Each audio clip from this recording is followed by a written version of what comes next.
Hello and welcome to another edition of Health Solutions with Shawn and Janet Needham, where Team Needham discusses everything healthcare. I'm your host, Shawn Needham, and I am super excited to be streaming from the Team Needham podcast studio at my house, of course. And I am super excited to have Tara LeBaron on our show today. She specializes in nutrition, and we're going to be talking about general nutrition. And we thought about talking specifically about certain aspects of nutrition, like nutrition for diabetes or nutrition for XYZ or what.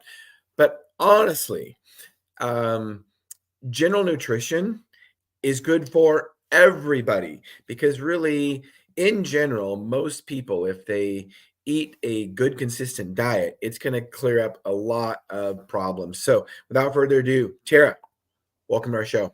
Hi, thank you so much for having me. I'm always interested in talking about everything nutrition. So I'm excited to see what we can discuss today and kind of hopefully some questions. Perfect. Well, give us a little bit about your history first and introduce yourself. Okay. So I started out wanting to go into law enforcement and decided that I loved fitness after kind of going down that route. And also had some gut issues that I dealt with for a long time. And then later in life, changed my trajectory into a nutrition focus. It started with personal training and then realized that was just one piece of the puzzle. So I went to school to, after also a journey of not being able to heal my own gut through traditional medicine, wanted to dive deeper. So I went into school for it. And throughout that, I decided I wanted to go the dietitian route. So I graduated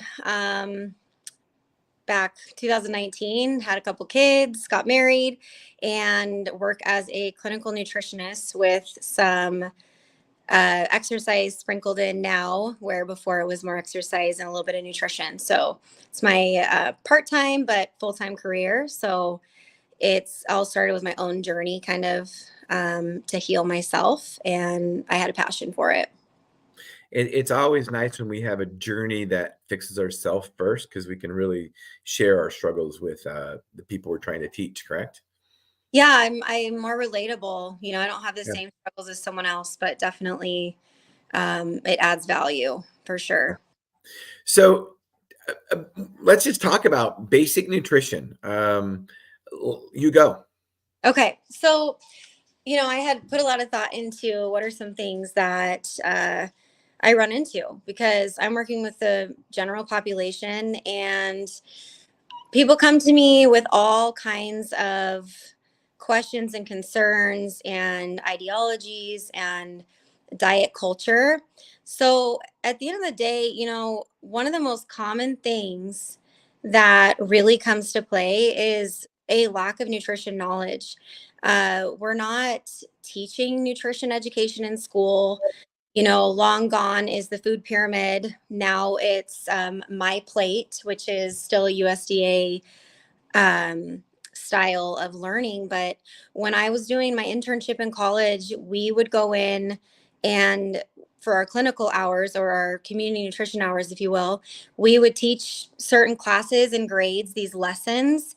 And for the most part, that is all they got for the entire school year. They weren't learning about how to fuel their bodies on a regular basis. They weren't taught what food groups were in depth, or what food does for your body, why we need food. It's more the influence of each other and what social media was telling the kids, you know, starting with probably first grade. That's from my experience. But ultimately, I'm reaching adults that have never been taught about what carbohydrates do, or why we need them, and they fear them, or they're fearing like certain food groups and categorizing and stuff. And so ultimately a huge part of what I do is just really help people understand food and why we need it, and that all foods can fit, and really try and defunk the diet culture,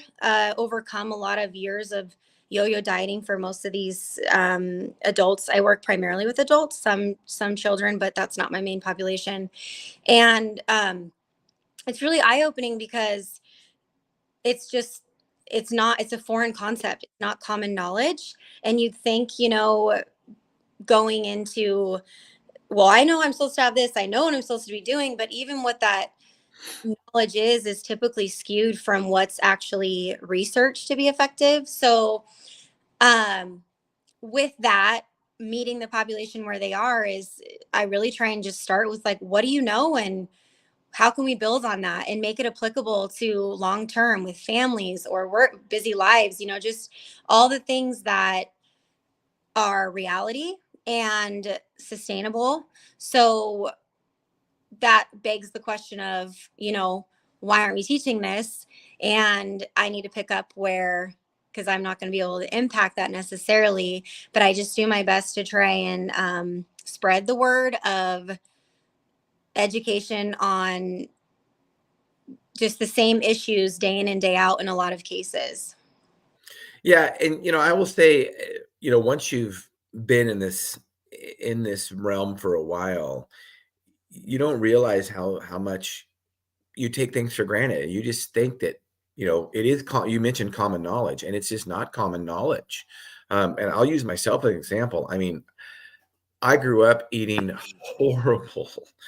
And I don't necessarily blame my parents because maybe they didn't know any different, but, you know, uh, I mean, just horrible snacks and, ding dongs and Twinkies and, I was kind of in the time when all that stuff kind of started coming out, because it's not like my parents were raised on that stuff. So and I just don't know if my parents just might have not known any better. So but I never really had weight issues, partly because I was so active when I was a younger kid. But I went out to college and I kind of ate that same way. It didn't really get me in college much because I just didn't have money to eat as much. But after I got out of college and I became less active and just ate that same way, I mean, my weight started to creep up on me. And it wasn't until I started, a little over 10 years ago, actually about 13 years ago, when I really started cracking down and changing my lifestyle, that I understand, some basic things about nutrition. And I had to teach myself because I never learned it from my parents or my, in school. So I'm one of those people, Tara, that I didn't really know what carbohydrates were. I mean, even though I had biochemistry, I mean, I knew what they were, but I didn't. I mean, I understood chemically what they were. Same thing with lipids, and same thing with proteins. And I probably know more about the structure, the amino acid content of proteins than I did of how it really worked in my body. So, I'm definitely one of those people. And until I had to journey through it myself, I never really learned it. So it's just easy to get into that. And it's easy to get stuck in that. No, it's interesting you say that because when I picture carbohydrates, I picture the chemical composition of it because, we're science backgrounds. But one of the things that, is scary is, a lot of people that come to me is like, I don't want to eat carbs because I know they're bad. And they always premise that, everyone's justifying it to me. Yeah. And I always have to stop and beg the question of, why are they bad? Well, my parents. I mean, really, we are, as time evolves, research evolves, and not, bless our parents' heart, they didn't know better, but they weren't taught better, or whatever the case may be. And a lot of these food struggles and the lack of education, or the yo-yo dieting, that also comes from that relationship with food not being healthy, or being an athlete. And like you just described, so many people I see as, well, in school I never had to worry, or I was athletic and I never worried about weight. And now here you are as an adult and you're like, well, wait a minute, now it matters. And we're creatures of habit. So how do we undo these years of struggle and trials, and the things that worked then don't work now? I mean, they don't. Our bodies change. And again, my population being typically over 30, we're working with this, and that weight, college, like that life was different. It's not going to be the same. And so teaching about what the function of these nutrients are is a really good starting place. Outside of the chemical makeup of them, they just the base, what we might now, if you're engulfed in the world of nutrition, might think as basic is not, and it's shamed. I mean, there's so much food shame around, like carbs are bad, protein is all you need, or Oh, yeah. fat is great for you. It's whatever the trend is, Yeah. during the time. Yeah. And it is, and I can tell you, the carb is bad thing. I don't know. I think it might not be as trendy, but when the keto was really, really hot, it was just, how bad carbohydrates were. And I remember one time getting beat up on a post in social media because, I mean, somebody literally said that feeding your baby sugar is like giving it heroin. And I'm like, come on. I mean, seriously, that is not a good analogy whatsoever.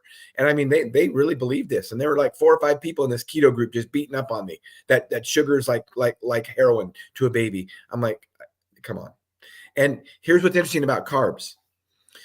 If carbohydrates are so bad, then how come without the simplest carbohydrate, i.e. glucose, for you keto fans out there, without the simplest carbohydrate in the world, glucose, we would die. If we had no carbohydrates in our blood, we would be dead. Correct, Tara? So how can More or carbohydrates less, be that bad, right? Yeah. And there is a place for some of these diets. I am not disputing that, but that's just it, is like, there's a place for it. There are certain medical conditions that require certain restrictions. And I am talking about across the board. Let's not complicate it. General nutrition, enjoy the good things in life, and focus on overall well-being to prevent some of those conditions, unless you're, born with them or have an autoimmune disease. But this Right. is like just nutrition knowledge. Why make it harder if we Right. can help it?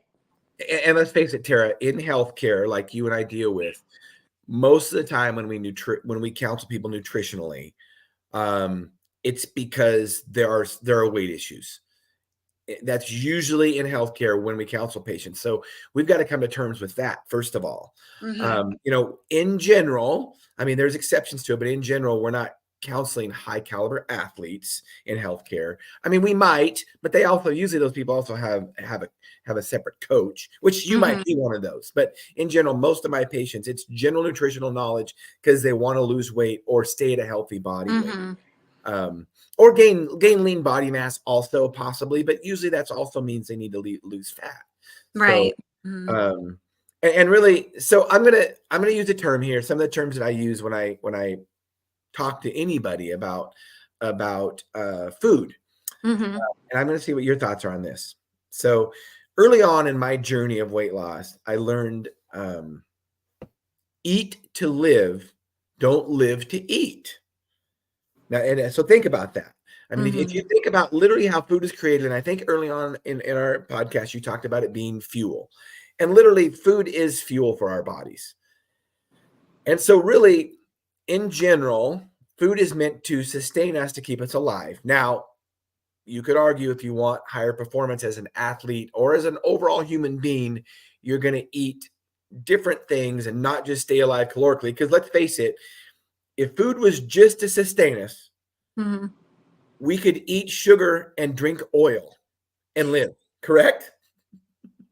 Essentially, yes. I mean, essentially, right. No, I get where you're getting. So go ahead and go off on that. What do you think about eating just to sustain yourself or live and not living to eat?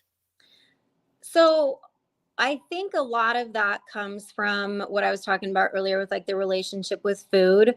You absolutely need food to live, but what is your definition of living? So if you want to optimize living, then there is a certain way you should be eating. But if you're just trying to survive, then you are living to eat, or whatever, or, however you want to kind of like turn it, it can apply in a way.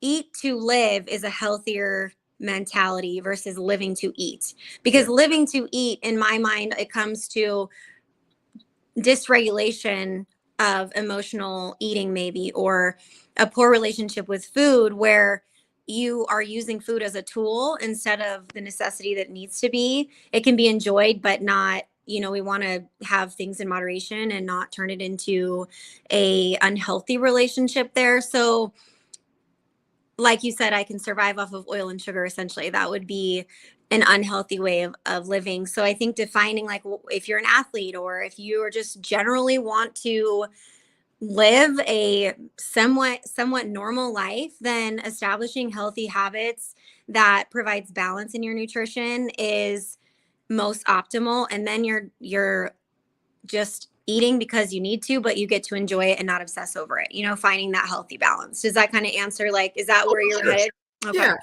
And I think I just wanted some conversation there, because I think one of the things that I can see a problem, especially when I see people that have had food addictions and probably still do, um, Mm-hmm. they celebrate everything with food. Yeah. And my wife and I, we love to go out and we love to have, good food and good dinners and stuff and go to nice restaurants and stuff. Um, but I think we've overcome some of the problems that we've both had in the past of, over celebrating with food, or, let's do this with food. Let's do that with food. And we just went on a great bike ride. Let's go out and celebrate with ice cream, which we've done. Believe me, when we were in Mm-hmm. Palm Springs a few weeks ago, and we rode 100 miles, we celebrated with ice cream. And I did not feel a bit guilty about it whatsoever. But you got to be careful about every little celebration being food. Mm-hmm. Yeah. So I want to touch on that because that is something that, being in the thickness of having two young children, it's really quite easy to, I say easy, nothing's easy with parenting. So it's a more simple way to reward my children, essentially. If they are good, hey, if you're good, I'm going to get you some ice cream, or I'm going to let you Right. have a cookie. And that is something that I have really, really, really tried not to do with my kids. And there is research behind that. That's one of the things that can help. And everyone's struggles are different. That's something for me that I Mhm. just am very passionate about. And so rewarding my kids with food turns into, if I'm good, if I have an emotion, I get rewarded. So then we're implementing at a young age. Now, when you're, like your example, in one time in and of itself is not, I get it. Like, I'd be in the same boat. But when it becomes a problem, like you said, is when every single thing is surrounded around food. And then we don't find that moderation of being able to have other joys, because we're all always emotionally eating. So for emotionally happy eating, we're going to emotionally sad eat, and then emotionally anxiously eat. So we've got all these different reasons for eating surrounding our emotions, and then we can't regulate or find other coping mechanisms. And so every single social gathering has food typically, right? I mean, that's Right. very Right. common. So it's a hard one. The Yeah. difference for me, I find, just being one that is very social, is also the commentary that comes with it. So it's one thing, and this is more my personal experience, but there's some research with it as well. It's one thing to be in a social setting and have food, and it's another to comment on, why aren't you eating this, or you need to have a drink, or that's all you're going to have, you don't need to lose weight. And like, it's the commentary that is very debilitating, if you will. So then we have this guilt and shame, and I think too, when I go out or I'm around people, they know what I do for a living, and I always get comments, oh, don't judge me, I don't normally eat like this. I'm like, for one, did I make you feel that way? Yeah. Because I Right. never want to Right. make you I feel didn't say that way. anything. But Right. secondly, like, you don't have to justify it to me. You didn't ask for my help. You didn't ask for my opinion.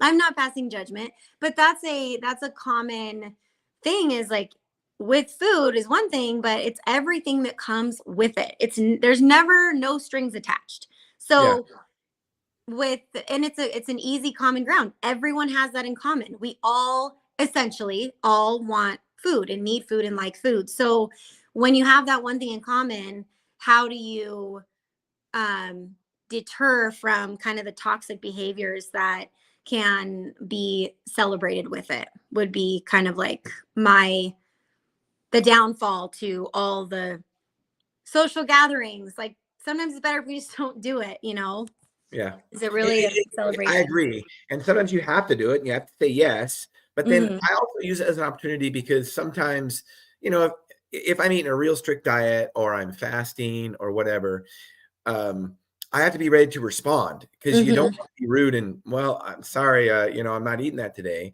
But, I think it can also bring up good conversation. Um, Mm-hmm. you can tell them why. And, like, oh, well, I'm fasting, and here's what I believe the benefits of fasting are. Or, I'm not eating that right now because I've got a race coming up in 2 months, and I just really, really want to be specific about how I feel my body. And then that can start a good conversation.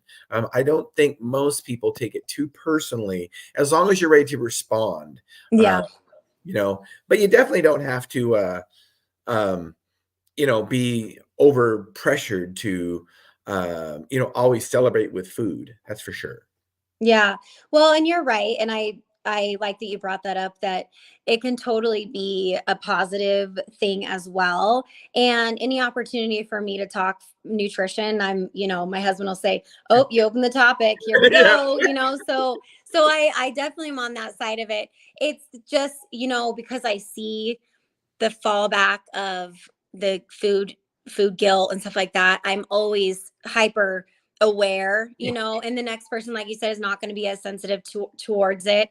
And so the only thing I can control is remolding how I influence people and not make it a negative, and not comment on this or that, but always be open to express, oh, you asked, so here we go. So Yeah. I like that.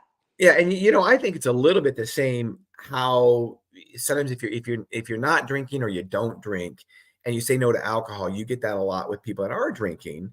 Mhm. I think I've dealt with that. Not that I don't drink, but I drink very, very moderately. And so for the last 30 years of my life, have had to give that conversation to people. And after you've done it a few times, it doesn't feel as you think you're going to get a horrible response, and you're going to really upset somebody because you're not drinking, kind of like you're not eating food, or you're not eating what they're eating. But it usually is not the case. You usually have to be prepared to answer truthfully. Yeah. Oh, I agree with you there. And it's also when some not offering information unless someone asks, it's like, it's like offering unsolicited advice. I find I've learned over the years, I don't need to justify or say anything unless someone asks me the question too. And that can go for all things in general, but especially surrounding food, like, why aren't you eating this? Why don't you drink?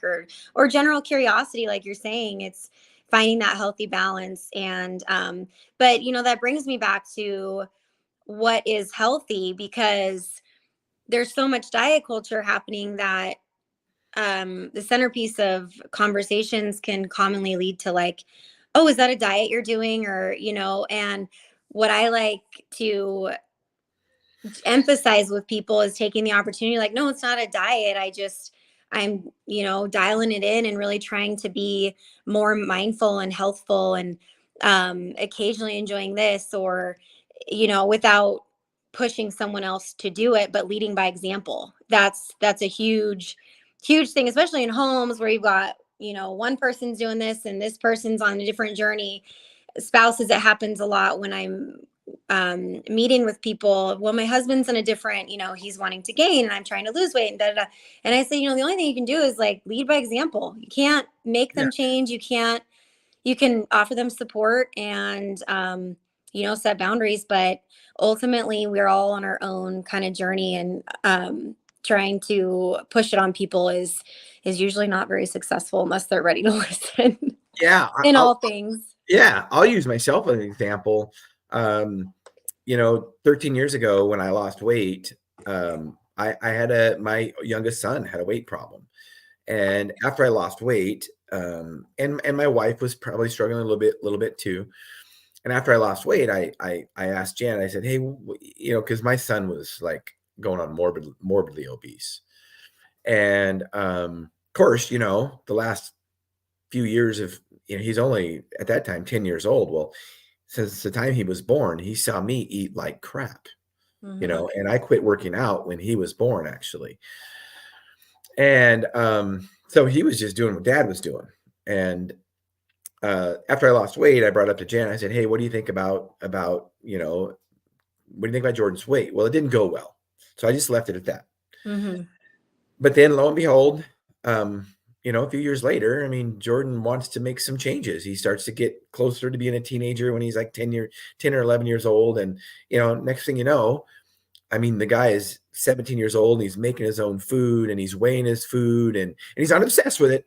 It's not because he weighed his food, he's obsessed with it. He was dialing everything in. And now, he's 20, almost 22 years old. And I mean, he works out. He knows how to eat. It's cool. We can talk nutrition with him, but I had to change myself first. I mean, it's pretty hard, if I was 60 pounds overweight and obese and sedentary, what am I going to expect of my kids? Seriously. I mean, I know that's hard for some parents to swallow, but it's just true. Well, let's say you. Yeah. So I'm really, really, really glad you brought that up, because that is a touchy subject for Absolutely. parents. I mean, it is it's never an easy conversation to bring up. Even when a parent comes to me open to what I have to say, it's still a very hard conversation, because one of the things that I have to say is exactly what you just expressed. And that is, you are the one setting the example. You are the one doing the grocery shopping. You are the one doing the cooking. And unless you're teaching your child, because they're not learning in school how to be healthy, and this is, I only know what from my experience. I don't know what it's like in other areas, but in this area specifically. So how do you expect your child to make these changes when you are the biggest influence in their life? Um, and this is, I'm talking from 5 to 18 years old. Because usually I don't see much until 5 years old, when parents start to get concerned about certain things, when the growth charts are different, or, whatever. And ultimately, I'm very passionate about that. And anyone in my family will tell you that, you are the one responsible for what your child is doing. And yes, you have only so much control, because kids are wild and a lot. But either way, if you're not setting the groundwork for them, if you're not including them, if you're not teaching them, then where are they going to learn it from? It's not going to come from thin air. They're learning from their peers, which probably isn't the best, example. Right. But, going back to, it's not like parents know.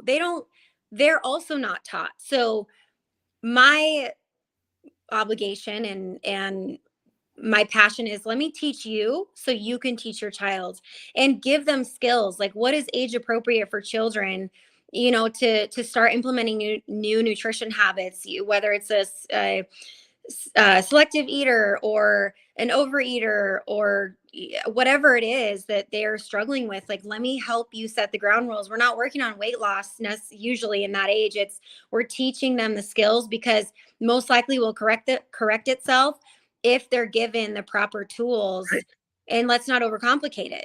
But the tools aren't just floating around in thin air. It's not like they're getting a lot of direction from, whether they didn't ask or they asked and they didn't get good direction, whatever the case may be. So I just hope they land in front of me so I can say, no, we can fix this. And I, it doesn't always end well. It doesn't, like I said, sometimes parents are like taken back by it. I can only assume that when I, maybe wouldn't have a follow-up with them, or they come back like, hey, this is how it's going and this was helpful. But it's a thin line. And as parents, it is hard to it, in my shoes at least, say, wow, I really could be doing better in that area, or I really screwed up, because we think we know our kids best. But that doesn't mean you have to be an expert in everything.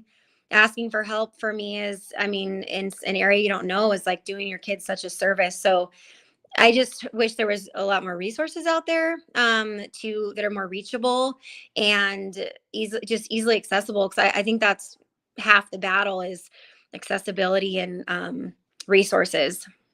Well, and I'll be honest with you, Tara, that's one of the reasons we do this podcast, is to educate and empower individuals to take charge of their own health. And that's why we had you on today, because we always talk about, there's basically 3 things that you can do to stay healthy. And that's exercise, that's diet, or your diet, not necessarily a diet plan, your nutrition, your diet, and sleep. And of those, most people, and you can share your experience, but when somebody looks at somebody that's in that's in great shape like yourself, wow, Tara, how many hours in the gym do you spend? You must spend 20 hours a week in the gym, right? You get that? Mhm. It's like, oh, actually, you'd be surprised. I mean, as you know, the average powerlifter or bodybuilder, if you want that look, the average bodybuilder spends 5 hours in the gym a week. The most important part, whether I'm an endurance athlete, still the most important part of my weekly training is nutrition. It's more important than the exercises, and it is with most every sport. It's same with the general population. Nutrition is more important than exercise. In fact, this is what I say: you don't have to exercise to live. You have to eat to live. You will die without eating. And then the most important is sleep. Because if we don't sleep, our body is never going to repair, and we'll die without sleep before we'll die without food. Right? Yeah, no, definitely. Well, and I think that it's not one, you can't be as successful with one without the other, so True. for me personally, like you said, I mean, 20 hours, like, it's crazy how people do have this conception of you must be doing all these things. And while I appreciate the compliment, Right. I am like, no, I'm not that motivated. But I do have a healthy balance and I'm proud of that. And years of just putting it in practice. It is a non-negotiable. To me, exercise, what my routine looks like, is a non-negotiable in a very healthy way. Same with nutrition. I have my negotiables and I have my non-negotiables. But sleep is better for me when I have exerted my energy. Oh, So, for and sure. mentally and physically, right? Not just the physical part. Mentally, I need stimulation. I need puzzles. I'm just, that's how my brain works. But then fueling for both of those, so that when I am awake, I'm optimal. And again, not getting too complicated. Like, I have two toddlers. I'm just as much in the trenches as the next mom. The difference is I'm very fortunate that I have this skill set, but there is its challenges. And going back to, like, what are your non-negotiables? Well, I can't control my kids, but I can control what I do. And that is, I'm going to find a gym with daycare. I'm not going to go to a gym that doesn't have daycare and set up a setting myself up for failure, like, as if the children are going to become second fiddle, when that's typically not the case. So finding whatever that routine looks like in that phase of life. And I use a gym, but that's, fitness just can look so different. And also that extreme mindset of I can't be successful unless I do X, Y, and Z all at once. I really try and take an approach of, let me meet you where you are, my famous last words. And we will just create a plan, but know that it is going to be a process, because I'm not going to do extreme. It doesn't work. It's been proven time and time again not to work. Now, that's not to say that there may be a time period for some people that do better on extreme, just until we get the ball rolling, just kind of cold turkey stuff. But ultimately, it's adding things in before we take things away, whether it be adding in some exercise, adding in some different foods, or mental activities. Like, before I start saying, okay, we need to start reducing the sugar intake, or so that I'm setting them up for, a positive, oh, I get to have things, not take away, can't have. We're adding joy. And yes, it's hard, but I try and make it simple so that it's not like all this abrasive, now I have to change my entire life. We are going to change your life, but it's going to be slow. Right. Well, and when you said, first of all, before I forget, we got to have you back on, and we need to talk about not making exercise complicated. And to be a perfect example, because you've got two toddlers and you make it happen. And I can tell you, when I was exercising with my kids, it was about when they were turning teenagers. So it was a great time to start having them exercise with me. And it was one of the best things and best times of my life. And I taught them for the rest of their life. I mean, and it's cool. We can get together now and they're adults and we can talk about training and this kind of stuff. But the thing about what you're talking about is, don't make it complicated, and this is where, people that you and I deal with, the general Americans that we deal with, they're not they're not an athlete that wants to be on stage or whatever that is. So exercise can be very general. I mean, literally, as you know, that exercise can be, the great news is you're doing nothing now. So all you got to do is walk 5 minutes a day. That's all I want you to do. Do that. That's the exercise. Start simple. Right. Now, some people would say, I have a twin brother and he's a bodybuilder, and he would say, oh, that's just a waste of time. Not for everybody. For me, walking 5 minutes would be a waste of time. It'd be a complete waste of time. It's not going to do anything to help me reach my fitness goals on my bike or any of those goals. But it's not a waste of time for somebody that's not exercising at all. And that's why you don't need to make it complicated. It's just like, you don't need a gym. You talk about going to the gym, but you don't need a gym. I've got a good friend who is in awesome shape, and he's a health and fitness coach. He's got young kids. He does 10-minute bodyweight exercises and band exercises at his house all the time by himself. So we should have you on again to talk about how you can implement, exercise into your life and not make it complicated. Yeah, so, definitely. Yeah, back on nutrition, not making it complicated. If I had to tell somebody one thing that was to not make nutrition complicated, this is what it would be. In general, because, like we said, most people don't know about eating healthy. In general, here's a good clue. And most doctors aren't super good at nutrition. This doctor was, and she taught me this. She says, if it doesn't rot, don't eat it. What are your thoughts on that? I think that in the whole grand scheme of things, I like that ideology. I also want to premise that for the most part, that's a good general rule. But allowing yourself those simple pleasures of the things that do rot, that are just, the good stuff that you just every once in a while have, is also okay. But it's every once in a while. And I'm going to use this example that we used to teach the kids in the schools, because it was such a great way of like categorizing kind of how foods can fit into, well, let me just tell you, and then it'll make more sense. So if you use the analogy of a stoplight, you have red, yellow, and green. So you have your green foods that you eat all the time, all day, every day.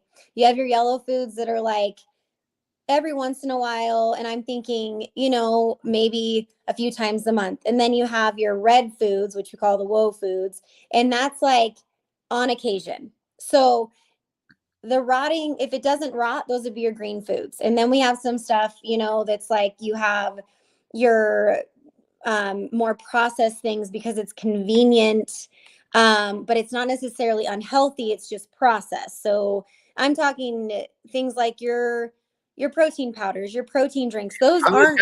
That's what I was thinking. Yeah, that's so like sometimes in a pinch, you have to eat those. And they have a shelf life, but they will rot. Right. Will, but it will take a long time. Yes. So, yes. Ultimately, I'm thinking like those, or maybe, there's once a week that you're grabbing, like for me, we grab Papa Murphy's pizzas on Tuesday because it's convenient, but we always have it with something, like a salad or something. So then you're not eating as much of it. So there's like different ways of putting this every once in a while. And then you have your rarely on occasion, and that's going to be it looks different for everybody. For me, it's going to be fast food, because for me it affects my gut. And the whole thing with that idea in applying it is that the more frequently you have the healthful balance, the less frequently you'll probably want those other foods, and then they make you feel like crap, and so it's like self-sabotage. And it's like, I don't want to do that again for a long time. So I think it's it just teaches you how to recognize your kind of what it does to your body and how much different it can make you feel. So in a nutshell, along the same premise as what you're saying, there's definitely a lot of validity to that. And my wife and I talk about it.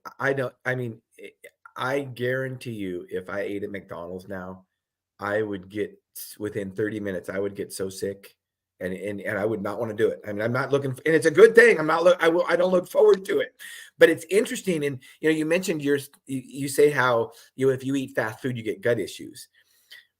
Well, you got to think, I mean, we're just normal humans, right? So you got to think that probably all humans have some kind of gut reaction to that kind of food. You just kind of get tolerant to it after a period. Mm-hmm. And so it's kind of like, when somebody says, well, if you eat too much sweets and you're diabetic, your blood sugar is going to go up. Well, guess what? That's going to happen to all of us. If we just keep eating garbage, sugar all the time, our pancreas will eventually say, no, enough is enough. And we will get diabetes. So sometimes in reality, the type 1 diabetic is a little bit luckier than us because they're monitoring their glucose all the time. So they know what's happening. But in reality, our pancreas are getting hit all the time if we're eating all that stuff anyway. I want to back up a little bit on the protein bars and the protein shakes that you're talking about, or whey protein. I love that analogy. And that's exactly what I was thinking, because I will tell you probably 4 times a month, I'll be traveling somewhere and I'll be between places, and I'm like 2 hours between where I can get some real food. And so I will stop at a convenience store and I will get a protein bar. And I don't feel super guilty about it. I know it's not the best thing to eat, but here's what I want to say about that. It doesn't necessarily rot, so it's not the best, but I will say this. You probably know some of these people. There's a lot of people that they think that, they live on a protein bar and a smoothie shake. They live on those things.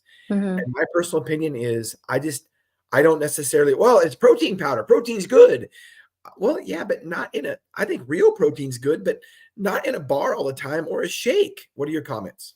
So I would disagree a little bit. However, I'll explain. So they have their place. And this is what I try and explain is supplement. It's meant to be supplemented.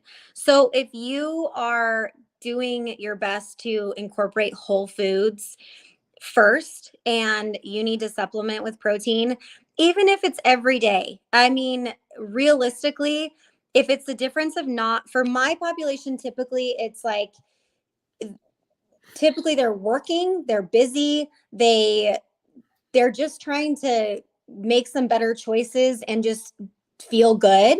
Again, I'm not working with a super specific athletic population or anything like that. So general population. So if we're working on changing habits and what is protein? Where can I get protein? How do I boost protein?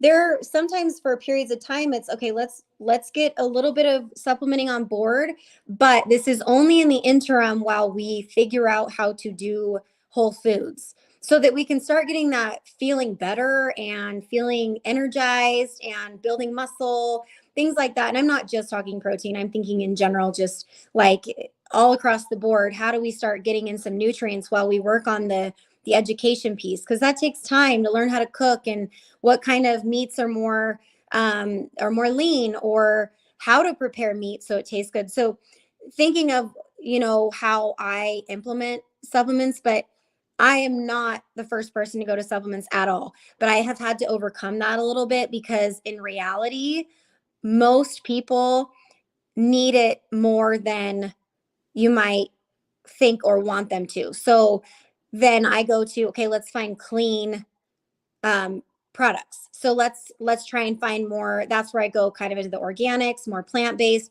so that I can, first of all, meet them where they are in that, okay, lunch is always a struggle. Okay, so you can do this and this, but protein is lacking. So let's work in this and then slowly wean into like, what are some whole food options? So it's a very loaded kind of way of going about it, but ultimately I don't have a problem with supplements. I just never want that to be the main source of any food group. So while the education happens, we do what we need to, but that won't be the first thing I go to, or even the second. Where I'm working with a lot of weight loss patients lately on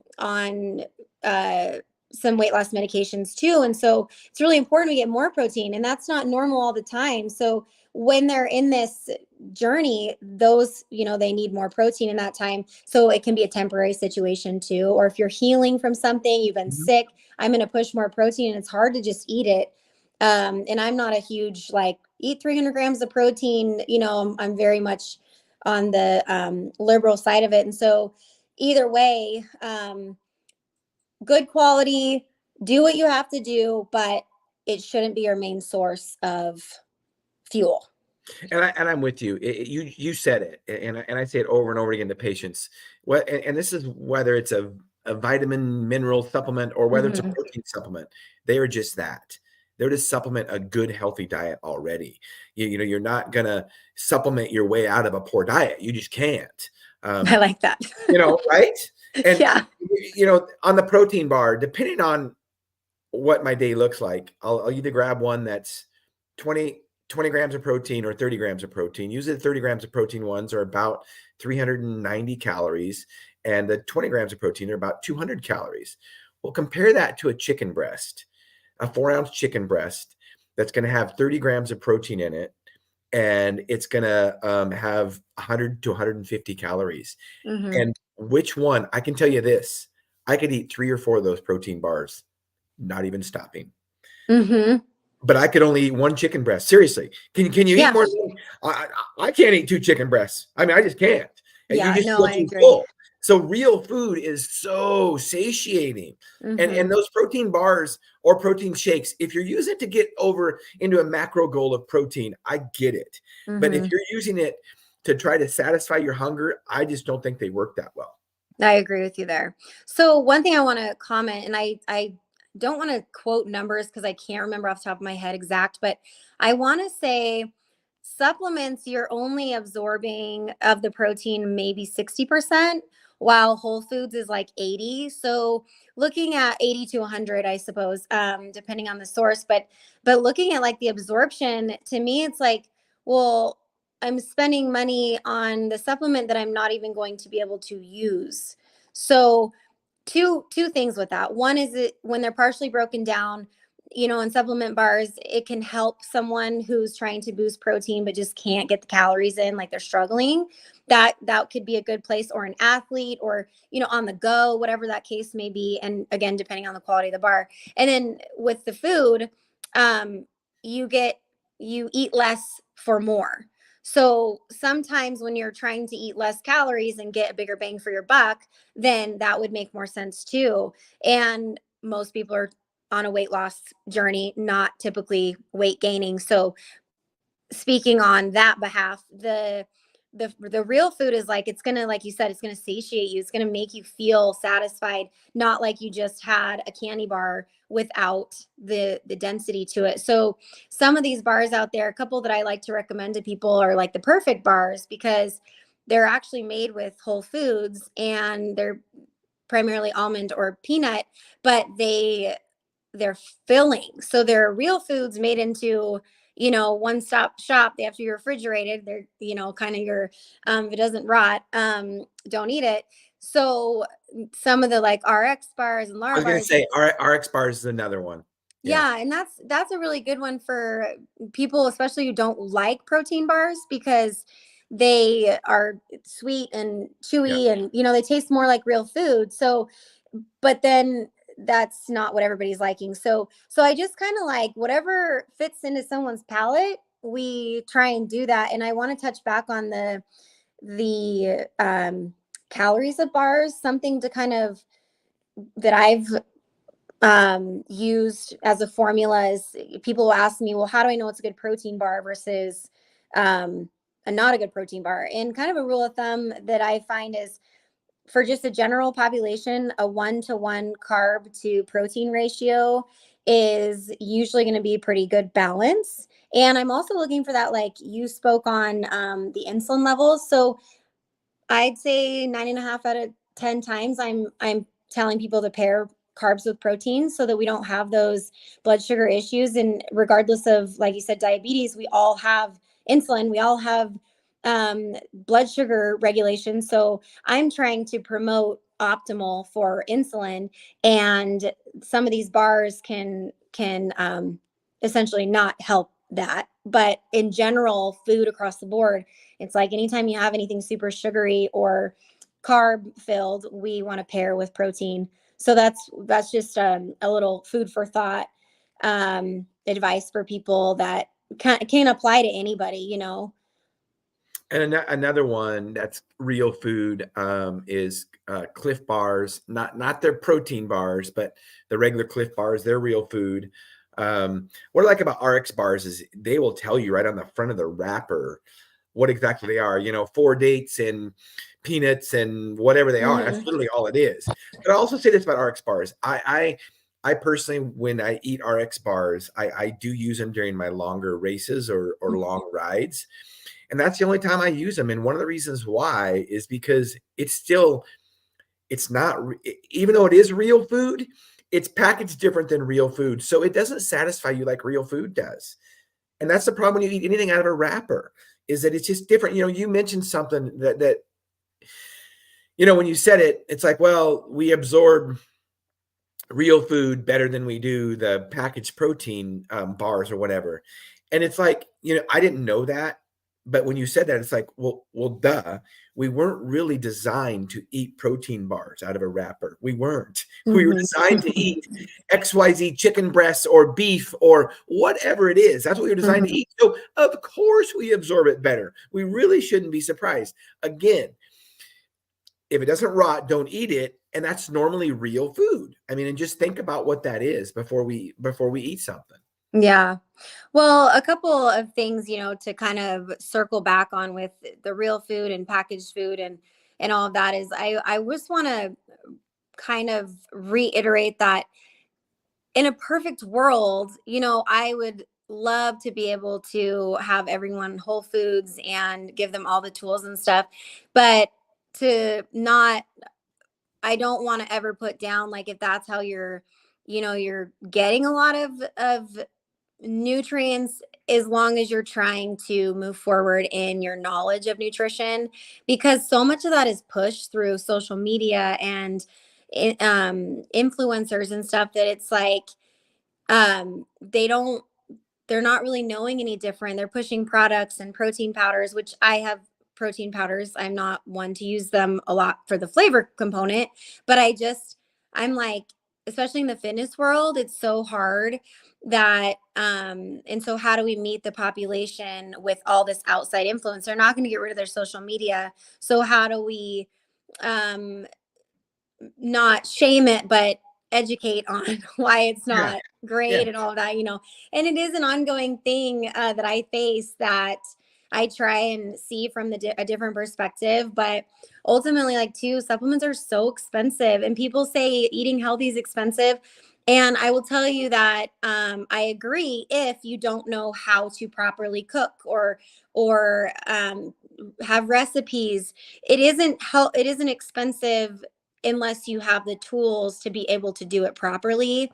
And again, that's something that's been around for years. It's just expensive to eat healthy and all, and I get it. But I've just learned, like, hey, let me give you all these different tools so that we can stop saying it's expensive, because protein bars are expensive, and supplements and fast food and coffee, like all that is so expensive. It's how we prioritize it, in my mind. So I'm just trying one, person at a time to just help, like, give more tools. We're just like, they just need tools. So, and speaking of expensive, so I was at Jimmy John's yesterday. I cater a lot of lunches with Jimmy John's, that. And so it's just a quick meal for me sometimes, and especially if I've just done a workout, I feel like I can afford to eat at Jimmy John's. And my Jimmy John's yesterday was $19 for a meal. That was just for me. yeah. Now, so when you say eating healthy is expensive, let me tell you, versus eating eating junk foods, a lot cheaper. I'm not buying it. For instance, I bought 60 eggs the other day for $19. That's 30 cents an egg, I think, something like that. And then I know sausage might not be the healthiest thing for some people. They don't think it's super healthy, but it's a very inexpensive form of protein, fat, and just a meat source. You can eat sausage and eggs for $2 a meal, easy.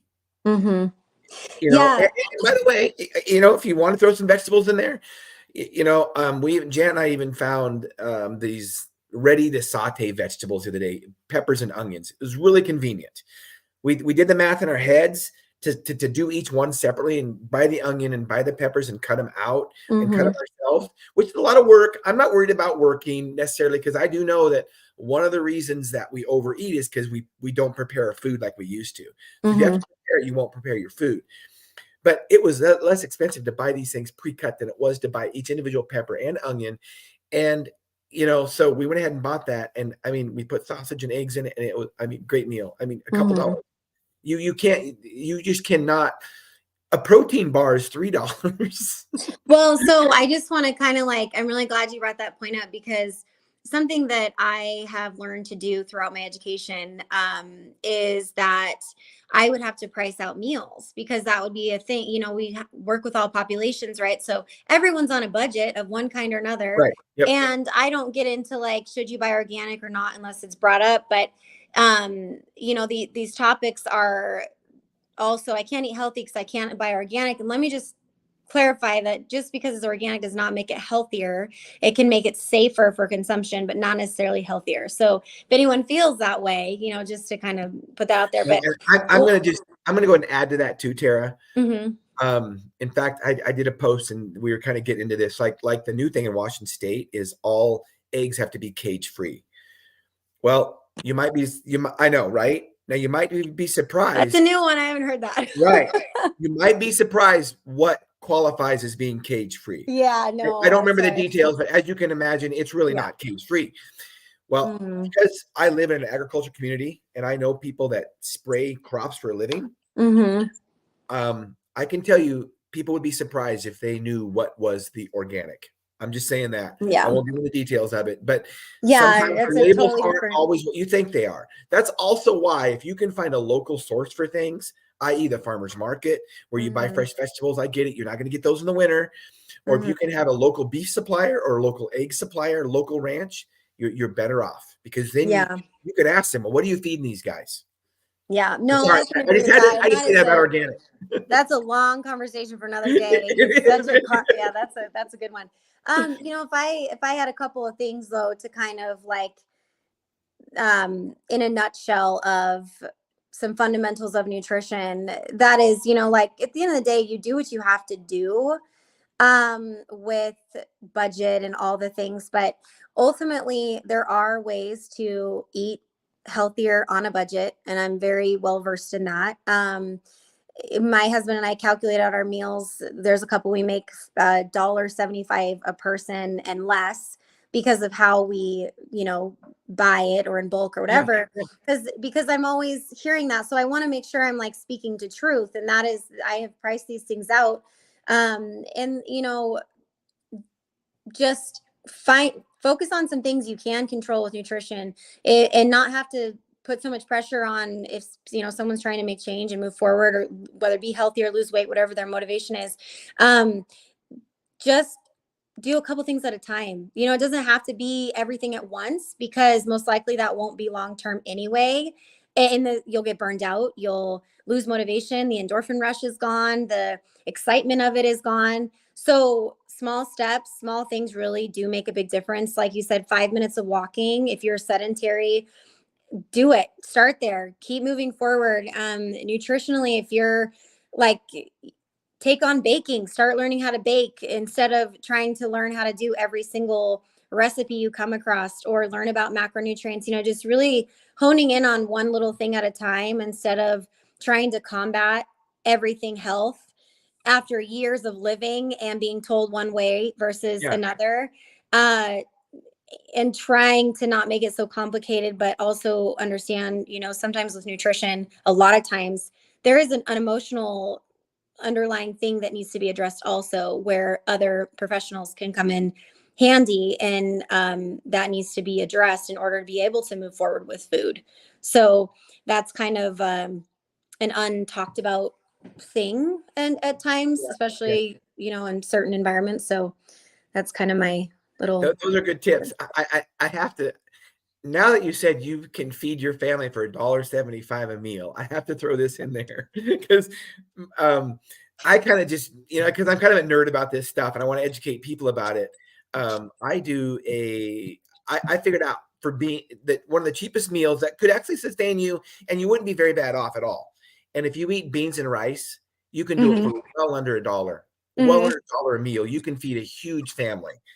Yep. For $1 a meal. Beans and rice are very cheap and not bad food necessarily. Now, I'm talking about the dried beans that you buy bulk at Safeway or whatever. It's cheap food. So Tara, as we wind this podcast up, I want to ask you, what do you have a passion for?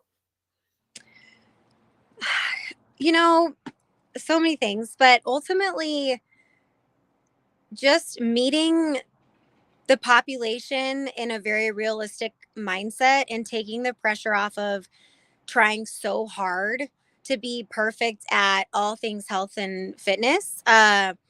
Because the reality of it is, like, we're all in the grind in one way or another, and we're all trying to figure out what we can fit into our lives. So just taking the pressure off and not caring so much what other people are like doing about being healthy.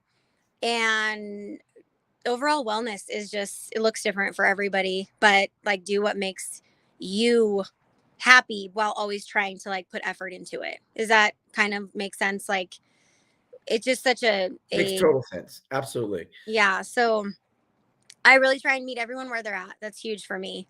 It's kind of the biggest takeaway I can say is I make a plan based on where you are. I don't have a cut and dry system that, I mean, a couple of things, that I strategies, but I don't have a cut and dry program that you just come in and this is how it is. Hope it works for you. So. Right. So as we wind this podcast up, tell us, I'm streaming your website. You work for Active Family Healthcare. Tell us how you can how people can get a hold of you. Yeah. So if you just visit our Active Family Healthcare website, I am, our phone number's on there. And also my email should be listed there as well. That's the best way to get in touch with me and set up an appointment, or I can always do a phone call to kind of establish if I am the person for you, and likewise to help you on your journey, whatever that looks like for you. Nutrition related diseases, weight loss, exercise, just nutrition knowledge, all kind of the gamut of health and wellness. I love it. I love it. So thank you so much for being on our podcast today, Tara. You've helped us to realize our goal, which is to educate and empower individuals to take charge of their own health. So I really appreciate it. Thank you. I appreciate it. I'm glad to be here. Hope we can do it again. All right, we will. We'll talk about exercise next time. We'll schedule you. Thank you. That's good. Thank you. Bye, Shawn. Bye-bye. And listeners and viewers, thank you for tuning in to Health Solutions with Shawn and Janet Needham. Tune in Monday. You don't want to miss out. Monday, speaking of nutrition, we are having Dr. Shawn Baker on our podcast. He is a proponent of the carnivore diet, and he's had lots of success and lots of patients that have had success on this diet. So you don't want to miss out. 12:30 to 1:30 Pacific Standard Time, Monday. And I want to stream some comments. And Carolyn, I don't know if you're still watching, but hello, Carolyn Blankman. Thank you for watching. And Sarah Kane was just on. Tara may see this later, but thank you, Sarah, for tuning in today. Yes, it was great information. I really appreciate Tara being on today. So tune in, Health Solutions, Shawn and Janet Needham, Monday, 12:30 to 1:30 Pacific Standard Time. Thank you.